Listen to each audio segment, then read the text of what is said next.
di kawasan yang sempit tersebut.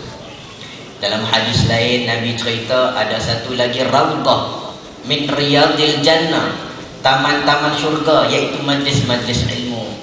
Kita minta kita lah tergolong di kalangan orang yang merebut raudhah yang mana Allah Subhanahu wa taala dan Nabi sallallahu alaihi wasallam maksudkan. Alhamdulillah. InsyaAllah Ustaz, saya harap orang Terengganu faham saya cakap.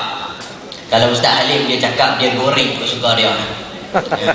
Saya takut tak berapa nak faham, tak apa, buat faham. InsyaAllah boleh faham. Dia bila kita kata tentang solat ini memang terasa. Kalau seorang sahabat Nabi Muaz bin Jabal, ketika dia dihantar ke Yaman, dia tanya Rasulullah, "Ya Rasulullah, apakah yang aku ingin ajar kepada penduduk Yaman?"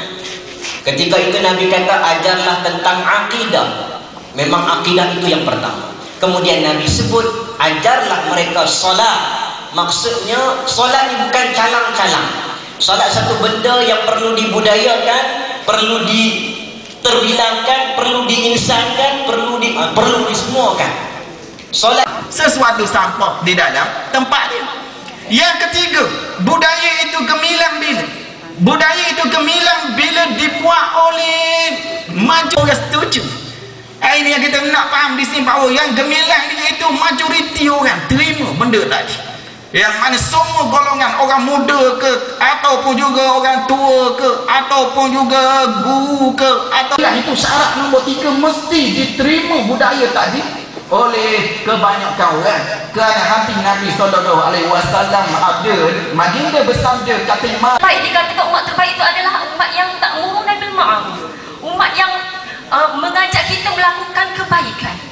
Dan yang kedua adalah umat yang wa tanhauna 'anil munkar, umat yang mencegah daripada segala kemungkaran, dan juga umat yang wa tu'minuna billah, umat yang beriman kepada Allah Subhanahu wa taala.